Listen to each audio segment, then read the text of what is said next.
당신이 찾던 무서운 이야기 고비의 TV.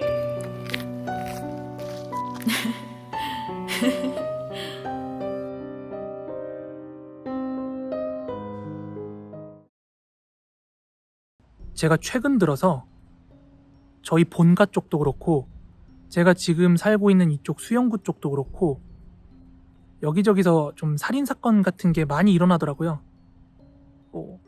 많이라고 표현한다기에는 여기서 한 건 저기서 한 건이었지만 안 일어나야 정상인 건데 또 자꾸 들리고 하다 보니까 요런 어떤 사건 사고에 관련된 이야기이면서 또 심령 목격담에 대한 이야기입니다.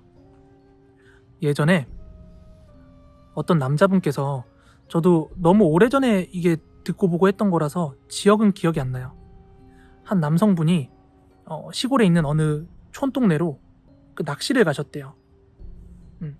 근데 사람이 살고 있는, 그리고 막 장사를 하고 있는 그런 읍내로부터 차를 타고 한 10분에서 15분 정도 더 들어가야 되는 어느 조용한 소류지 쪽으로 낚시를 간 거죠. 보통 이제 붕어 낚시 많이 하시는 분들은 그런 사람 없는, 그리고 사람 손 안 탄 그런 산골짜기 아니면 숲에 있는 그런 소류지 많이 찾아다니시거든요. 그분도 약간 그런 목적으로 한 소류지를 찾았다고 합니다. 그런데 그 소류지에 들어가기 전에 거기서 이제 밤새 낚시를 할 거니까 저녁에 핸드폰으로 유튜브 같은 것도 틀어놓고 고기도 구워 먹고 새벽에 라면도 끓여 먹을 요량으로 그 낚시터에 들어가기 전에 그 읍내에 있는 하나로마트 같은 데서 삼겹살이랑 라면 같은 걸 좀 사가지고 그 소류지로 들어간 거예요. 그리고 거기 딱 들어갔을 때는 이제 시골 같은 경우는 그런 산골 해가 금방 지니까 금방 어두워졌대요. 그래서 이분이 낚싯대를 펼쳐놓고 다 세팅을 해놓고 고기를 좀 구워 먹기 시작해야겠다 싶어가지고 브루스타랑 세팅해가지고 고기를 구워 먹고 있는데, 그리고 마침 이 얘기를 빼먹었는데, 그날 낚시터를 갔는데 그 소류지에 그날따라서 사람이 하나도 없었대요. 그래서 그 소류지도 완전히 본인 거기 있는 물고기들 다 자기 독차지라고 생각을 했었고 주변 눈치 안 보고 음식을 해 먹을 수 있는 상황이었다고 해요. 그렇게 해가지고 나서 거기서 고기를 구워 먹기 시작을 했는데, 삼겹살 구워 먹을 때는 계속 불을 켜놓잖아요. 그러다 보니까 아직 삼겹살을 다 먹지도 않았는데 브루스타에 꽂아놨던 그 부탄가스가 다 돼서 불이 꺼졌대요. 고기는 좀 남았는데 아직도 라면도 새벽에 끓여 먹어야 되고.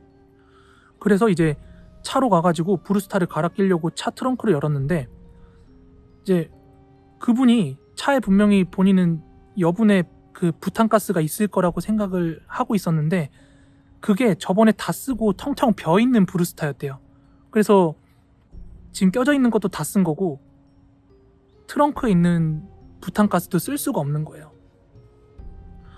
근데 밤새 여기서 낚시를 할 생각인데 고기도 지금 굽다가 불이 꺼졌제, 먹다가 불이 꺼졌제, 새벽에 라면은 마저 끓여야 되지, 그걸 포기를 못 하겠는 거죠. 그래서 이분이 어차피 읍내까지는 한 차 타고 10분 15분이면 갔다 오는 거리니까 또 거기에 오늘 누가 낚시터에 낚시를 올 분위기도 아닌 것 같고, 그리고 거기에 지금 사람도 하나도 없으니까 일단 그 낚싯대랑 이것저것 놔두고 읍내 편의점 가서 얼른 부탄가스라도 하나 사오자 하고 그분이 차를 끌고 다시 그 구비구비 시골 그 비포장 그 길을 나가가지고 읍내에 도착을 합니다. 그리고 읍내에 열려있는 어느 편의점을 찾아가지고 부탄가스를 사서 다시 이제 그 낚시터로 돌아가는 길이었는데, 시골이라는 배경이 좀 익숙하신 분들은 아시겠지만 그 읍내에서 좀 깊은 산골짜기나 아니면은 좀 깊숙한 깡촌으로 들어가는 길 보면은 길 엄청 좁거든요. 포장은 돼 있어도 주변에 막 논밭이랑 드문드문 있는 그런 시골집들 하나씩 있고 차 한 대 들어가면 거의 꽉 찰 만한 그런 좁은 길이 있거든요. 이제 그분도 그 소류지를 들어가기 위해서는 읍내 초입에서 그런 길을 지나갔어야 됐는데 그분이 그 시골길에 진입을 하면서 창문 열고 담배를 피고 있었대요. 창문 열고 담배를 피고 있는데 한 1분, 2분 이렇게 차 끌고 그 길을 가고 있었는데 저 앞쪽에 본인으로부터 앞쪽인데 길 가쪽에 어떤 여자로 보이는 뒷모습이 하나 이렇게 지나가고 있더래요. 그래서 거기가 이제 차가 마주 오면은 진짜 한쪽 차는 끝까지 빼줘야 될 정도로 좁은 길이어가지고 사람이 옆에 가쪽에 있으면 차가 빨리 못 달리잖아요. 그래서 이분이 속도를 천천히 줄였대요. 옆에 사람이 지나가고 있으니까.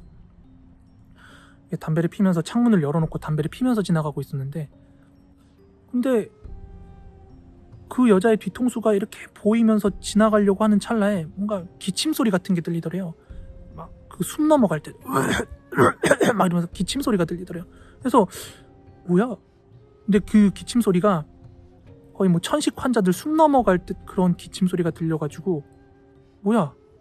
저분 뭐 위급 상황인가? 뭐 좀 안 좋으신가 싶어가지고 상태를 확인을 해야 되니까 그 사람 옆으로 차를 지나가면서 어떤 상황인지 아시겠죠? 운전석은 왼쪽에 있으니까 운전석 창문은 열려 있고 그 사람은 길가 좌측에 서 있는 거고. 그래서 이분이 그분 뒤통수를 지나서 옆으로 이렇게 속도를 줄여가지고 그분을 살피려고 하는데 그 여자가 눈깔이 완전히 이렇게 뒤집어진 채로 목에 뭔가 날카로운 게 꽂혀있는 느낌이었대요. 날카로운 게 이렇게 목에 꽂혀있는 느낌으로 이렇게 목을 부여잡고 막 이러고 있더래요. 근데 그 늦은 시골길에 그런 장면을 보면 누구든 놀라기 마련이잖아요. 멀쩡한 사람을 봐도 놀랄 수 있는데 누군가 목구멍에 막 피 나오는 걸 부여잡고 막 이러고 있으니까 놀래가지고 순간 이거 위급 상황인가 싶어서 이 사람을 도와줘야겠다라는 생각이 들었대요. 그때 이 사람 내려서 도와줘야겠다라는 생각이 들어서 차를 조금 더 앞으로 뺐대요. 왜냐면 길이 워낙 좁으니까 그 사람은 운전석 창문 옆에 있고 여기서 문을 열면 그 사람이 치이잖아요. 그래서 차를 조금 더 앞으로 빼가지고 문을 열고 그 사람을 도와주려고 조금 더 앞으로 가가지고 차를 세웠는데 그때 이제 그분이 도망간 거예요.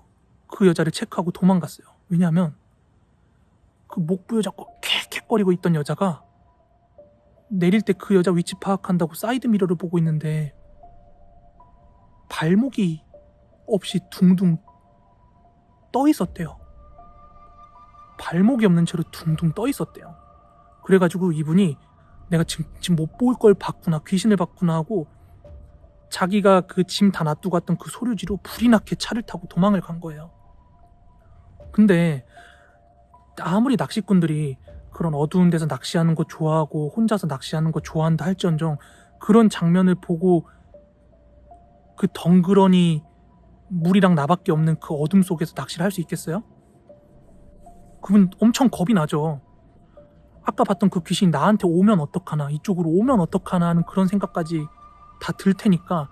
그래서 그분이 자기가 낚시하던 데 도착을 한 다음에 차를 세워놓고 낚시는 못하고 차에서 밤을 지새운 거예요. 그게 언제 올 줄 모르니까 고기고 라면이고 자시고 입맛 딱 떨어진 거죠. 그래가지고 그분이 너무 놀래가지고 차에서 밤을 셉니다.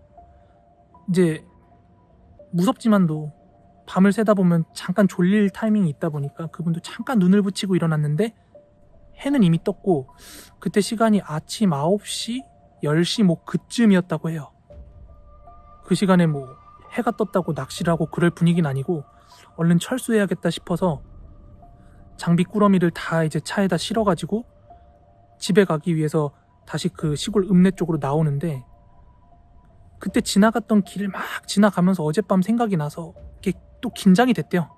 날은 밝았지만 거길 지나가면서 굉장히 또 본인 딴에는 긴장이 됐는데 마을 초입까지 다 나와서 보니까는 그 마을 초입 들어가는 입구에 있는 어느 모퉁이에 있는 한 집에 사람들이 웅성웅성하고 막 이렇게 모여있는 모습이 보이더래요. 그래가지고 다시 속도를 줄이고 뭐하나 싶어가지고 창문을 내리고 보니까 그 담장 너머로 막 꽹가리 치고 푹 치고 막 그런 굿하는 소리 있죠. 굿하는 소리가 그 담장 너머로 막 이렇게 들리더래요. 이제 그 순간 그분도 어제 봤던 장면과 그 굿하는 장면과 뭔가 연계가 되면서 아, 이게 뭐가 있긴 있구나. 지금 이 동네에 뭔가 있긴 있구나라는 생각을 딱 하신 거예요. 그래서 그분이 그 동네 읍내 어디다가 차를 세워놓고 담배 한 대를 피면서 멀리서 그 집 굿하는 걸 이렇게 지켜보다가, 동네 다 나이 드신 분들 많잖아요. 근데 마침 그쪽에 지나가는 조금 젊은 중년의 어떤 여성분이 있어가지고 물어봤대요. 저 집 지금 뭐 하는 거냐고, 굿하는 거 맞죠? 이런 식으로 물어봤더니 순순히 대답을 해주더래요. 저 집 지금 굿하는 거 맞다고, 얼마 전부터 동네 좀 시끌시끌했다고 뭐 그렇게 얘기를 하더래요. 그래서 이렇게 전후 사정 같은 걸 좀 물어봤나 봐요. 그랬더니 그 주민으로부터 나오는 말이, 그 읍내 초입으로 들어오는 그 코너길에 있는 집에서 굿을 하고 있다고 했잖아요. 근데 그 집이 지금 몇 년 동안 비어있던 집이래요. 몇 년 동안 비어있던 집인데, 근데 왜 그 집에서 굿을 하냐 봤더니, 과거에 그때로부터 몇 년 전에 뭐 돈 관계 때문인지 아니면은 뭐 내연 관계 때문인지 모르겠는데, 하여간 거기 살던 부부가 싸움이 났대요. 싸움이 났는데 남편이 싸우다가 욱하는 마음에 주변에 있는 손에 집히는 칼로 여자 모가지를 찌르고, 아차 싶었지. 이제 찔러놓고 보니까 아차 싶은 거죠. 이성이 돌아오고 나니까 이거 뭔가 잘못됐다 싶어서 본인도 그 자리에서 농약 먹고 자살을 했대요. 그래서 남편도 죽고 여자도 죽고, 시골집이다 보니까 그 집이 그렇게 빈 채로 방치가 되어 있었는데, 그 살인 사건 때문에도 동네 사람들끼리 굉장히 그 흉흉하고 시끌시끌했대요. 한동안 뭐 마을 동네 주민들끼리 만나기만 하면 그 이야기가 자꾸 화제거리로 올라오고, 그 집 사람들이 연락이 안 돼가지고 마당 들어가가지고 그 장면을 목격하시고 신고하신 분들도 한동안 트라우마가 됐으니까 막 그렇게 계속 마을에서 회자가 되던 이야기인데, 그 살인 사건이 이제 일어난 지 한참 지나가지고 동네 사람들도 다 차분해지고 조용하고 다시 일상을 되찾았는데, 희한하게 왜 그런진 모르겠는데 불과 한두 달 전부터 자꾸 그 동네를 배회하고 있는, 그 목 붙잡고 기침하는 그 죽은 아줌마를 목격했다는 목격담들이 여기저기서 자꾸 들리더라는 거예요.